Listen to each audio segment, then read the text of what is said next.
and welcome to my channel. I'm pretty new to YouTube, so allow me to introduce myself in case you're stumbling upon my channel for the first time. I'm Amanda N, and I love exploring. In today's world, it may feel like we've discovered everything and there's nothing new out there. I mean, I don't know how many of you have ever heard of Forrest Fenn's treasure, but I was so disappointed when it was discovered this year. In part because I wanted to go looking for it, but also because it felt like there was still a mystery out there to be solved. Though that's a whole separate video. Anyway, for today's topic, I wanted to explore ghost hunting. There's plenty of channels out there, on YouTube or TV, that feature ghost hunters. But how accurate are they, really? Who first started ghost hunting, and how can we be sure when this is business for profit or for curiosity's sake? So without any further ado, let's dive right in and find out. So, one of the first ever groups that's been involved with ghost hunting is the Society for Psychical Research. According to their website, the group was founded in 1882, and while they're not as active today, their purpose was genuine. I'm sure this is in part because researching ghosts wasn't exactly profitable in the late 1800s or early 1900s when people were still more traditional. On their history page, the SPR says, "The period which saw the formation of the Society for Psychical Research was a time of intense intellectual ferment and uncertainty, with the natural sciences making great strides in explaining the world in terms which challenge the traditional religious views. At the same time, since the 1850s, there was a virtual explosion of extravagant paranormal claims and interest in them, in all strata in society throughout the Western world related to the spread of the new religion of spiritualism. While stories of apparitions, clairvoyant visions, precognitive dreams, and other miraculous events have accompanied mankind since time immemorial, the new mediums, of whom there are many, were very influential in gaining credence for their claims of being able to contact the dead, and the issues raised by both science and spiritualism were the subject of fierce debate. The SPR, or the first learned society of its kind, was founded in London in 1882 for the purpose of investigating that large body of debatable phenomena designated by such terms as mesmeric, psychical, and spiritualistic, and to do so in the same spirit of exact and unimpassioned enquiry which has enabled science to solve so many problems. So, according to the SPR, at the center of their activities, they collected and investigated data. They didn't dismiss sightings as hallucinations, but to their credit, they would also expose and even duplicate fake phenomena. For the SPR, it wasn't about clickbait or television shows, but the truth. Nothing more. Even if that meant disproving the stories and evidence that they came across. Another man by the name of Harry Price took a similar approach in 1936 when he wrote Confessions of a Ghost Hunter. You can actually find this book online, and I've got to say it's a pretty interesting read. I can appreciate that in his foreword, Price says that his book won't give an answer to the question, where do we go when we die, and he admits that our knowledge of the conscious mind is limited. Our ignorance of the subconscious mind is profound. Even if his title as a psychic researcher is considered to be pseudoscience among many, at least he didn't claim to have all the answers, which is way more than I can say of a lot of scammers. However, reviews about Price are generally mixed. Some have given him credit for exposing fake mediums, whereas the Telegraph in the UK states that many believe the investigation for which he is now best remembered, of Borley Rectory, the most haunted house in England, was largely a hoax. Whether you believe in ghost hunting or not, whether Price was a scammer doing this for money or not, it's worth mentioning at least, and the intentions seem to be more curious than greedy most of the time. Today, I personally feel like that line's been pretty blurred. So let's get into where the blurring began. As technology advanced, the show Ghost Hunters came out in 2004, Most Haunted in 2002, and ghost hunting became popular. I think a part of that is because of what the channel's based around, an urge to explore. Just exploring the unknown, like what we do here, discovering new things, mixed with the slightly masochistic people that go to horror movies and ride roller coasters. It's all for the rush, right? I mean, it's a new form of entertainment. There's nothing harmful about believing in ghosts or exploring haunted places. That is, when it's done safely and not used as a form of exploitation. But there's a few issues I have with these shows, the tech they use, and the claims they make. The first one, and probably one of the well-known strategies here, are talking about those orbs. Now, before I get a bunch of people coming after me telling me that there's no way that a moving orb could be a dust particle, I'm not saying every single orb or glowing light out there is a speck of dust. I mean, I can't know that for a fact, and I'm not going to claim to. But by the same token, not every orb should be treated like a spirit either. I mean, on the Animal Planet's YouTube page, when talking about a little light that floated past a camera, a man said, "Once you eliminate all earthly, natural explanations, the theory is that a spirit was trying to manifest itself." Yeah, okay, once you eliminate literally every other possibility, sure, your theory is all that's left. Then there's dramatic cutaway sound effects and, oh, it's so spooky and that had to have been a spirit. You'd get my point. Orbs can be anything from airborne dust to insects to a water droplet close to a camera to a flash. And not to mention, these creepy abandoned places are going to be filled with dust.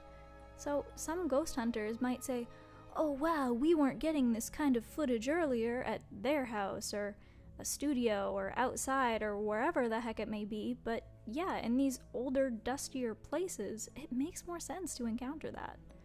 One website, Colonial Ghosts, which does do ghost tours, actually debunks the theories of orbs entirely. They state, "At Colonial Ghosts, we won't get you excited about orbs in photos or marks on walls because we know they're not the real thing. Common causes of orbs are dust, pollen, insects, drops of liquid in the air, and foreign material on or within the camera lens. One or more of these items can easily show up in an image as an orb, especially when a flash is used. The image, such as dust, pollen, insects, and drops of liquid, don't even have to be in the camera's view to cause the anomaly. The phenomenon of orbs has increased with the transformation of the modern camera. As devices have switched from film to digital, the phenomenon of orbs began to become a point of discussion. Upon further examination, research found that as devices began to shrink, they located the flash closer and closer to the lens, and more orbs were appearing in pictures as a result. The closer the lens is to the flash, the easier it is for the flash to reflect off the dirt, water particle, you get the point, and for that reflection to enter the lens and create an orb. Not a ghost, not a spirit, or other manifestation. Also, the higher the ISO used on the camera, the more orbs tend to appear. ISO is the acronym for International Standards Organization, the governing body that standardizes sensitivity ratings on camera sensors. When you change the ISO setting, you're adjusting your camera's sensitivity to light. ISO settings can be anywhere from 24 to above 6,000. These settings have a direct relationship to the camera's sensitivity. A lower setting makes the camera less sensitive to light, where a higher setting makes it more sensitive. So, in less words, yeah, orbs might appear on your camera, but when you have it set to be sensitive to light, especially in a dark location, that's hardly surprising. I'm confident that's why, if these ghost hunters were out during the middle of the day, they'd probably find a hell of a lot less orbs. After all, since when have you seen basic, open field, middle of the day photos have this problem? Again, I can't know where every single orb comes from, and I'm not claiming to, but the topic is a fishy one at least. Another issue I have with ghost hunters is one I've actually seen in a lot of YouTube comment sections. It's just kind of a funny thing to think about, and another reason why I really doubt a lot of ghost hunters out there.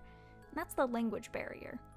Do you honestly expect me to believe that a ghost hunter wandering into an ancient castle in France or some village in China is going to speak to them in English and get an answer in English? Do ghosts just know how to speak every language now? Is that how that works? It's just a bit ridiculous when you stop and think about it. And this is just one reason why I really doubt EVPs. EVPs are electronic voice phenomena. It's when these ghost hunters pick up strange audio responding to their question, demanding them to get out, that sort of thing. I have my own theory, and it's kind of like those hilarious misheard lyric videos. Once you listen to a song, and you know the lyrics, it might not work, but if you've never heard the song I Believe I Can Fly, well, You might just believe it when the lyrics appear on the screen. I believe I can fly. I believe I can touch the sky. It's hilarious, and I won't pretend to know all the science behind it, but the point is, it was the subtitles that did that. When you watch these misheard lyric videos and read those subtitles combined with the audio, it helps you believe that that's what's being sung. It kind of convinces you, and it's similar enough that it's pretty easy. So, in my opinion, that's what these ghost hunting shows are doing. Seriously, just go look up some clips of ghosts answering questions and close your eyes. Don't read the subtitles. Just try and decipher what the ghosts are supposedly saying without an answer right in front of you. For me anyway, it was really hard. I didn't hear what the hosts hear on those shows. I watched BuzzFeed Unsolved, the Penhurst Asylum episode. Don't come after me, BuzzFeed. And at one point, when the ghost started talking, I closed my eyes. Ryan, one of the hosts, says about 20 minutes in, it sounded like the ghost just said my name. But with my eyes closed, I don't hear that at all. Just gibberish. But when I opened my eyes and rewatched the clips, I mean, yeah, it kind of sounded like Ryan to me. I think, at least to some extent, these ghost hunters are just hearing what they want to hear. Whether it's their own fear, bias, need for views, who's to say? But I find it really hard to believe that every damn ghost these people encounter, regardless of where they are, speaks English, and only says things that would be spooky. So, the last thing I'll talk about today is the general phony science and overdramatic nature of the whole thing. Aside from the fact that science has never shown that any of this equipment can detect spirits, or energy, or ghosts, or whatever you want to call it, ghost hunters keep using this stuff, this same equipment. One is an EMF reader, an electromagnetic field reader. The biggest reason why I don't trust an EMF is because of how easily manipulated it can be. It's a pretty simple device, just a small circuit board attached to a battery with some lights. It's meant to be used for electrical wiring problems, but it's one of the many tools ghost hunters swear by. Because of its simplicity, it can be modified easily, so with a little bit of pressure, a toggle switch, and other very small changes, readings can be manipulated. One website went into a bunch of tests, gathering up different data for every outcome and modification possible for these things. Seriously, if you're interested in seeing how these things can be changed, that'll be linked in my sources down below. Even if an EMF wasn't manipulated though, there's still no evidence that EMFs can detect ghosts whatsoever. And as one Live Science article states, the ghost hunter's anti-scientific illogic is clear. If one area of a home is colder than another, that may indicate a ghost. If an EMF meter detects a field, that too may be a ghost. If dowsing rods cross, that might be a ghost. Just about any anomaly, anything that anyone considers odd for any reason, from an undetermined sound to a bad feeling to a blurry photo, can be, and has been, considered evidence of ghosts. I was even at one investigation where a ghost supposedly caused a person's mild headache. Because the standard of evidence is so low, it's little wonder that ghost hunters often find evidence, but never proof, of ghosts. Believe it or not though, I don't want to rain on anyone's parade by saying all this, and I wouldn't even consider myself a stubborn skeptic. I'm absolutely open to the idea of ghosts or energies being real, being around us, and I do think that there are some things in this world that can't be explained. It's just that the overdramatic nature of ghost hunting in and of itself really bothers me sometimes. Not always, but come on, we've all seen the cringeworthy, shaky voices of, "Oh man, I'm so cold," or these experienced ghost hunters whining and whispering to make things appear terrifying. You know what I really want? I want a show where a bunch of ghost hunters are tossed into a random house during the day, and they have to figure out if it's haunted or not. That's what I want. They aren't given any information, not told if anyone was murdered there, nothing. It's just solely up to them to figure it out, look around, see if they feel any spirits.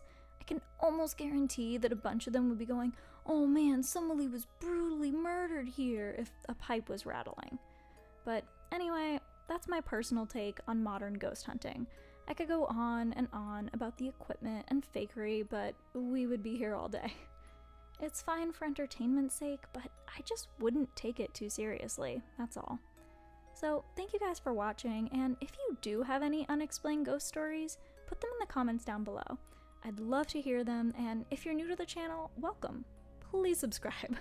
Also, give it a thumbs up while you're there, that really helps me grow, and I will see you in the next one. Thanks so much for watching. Bye guys!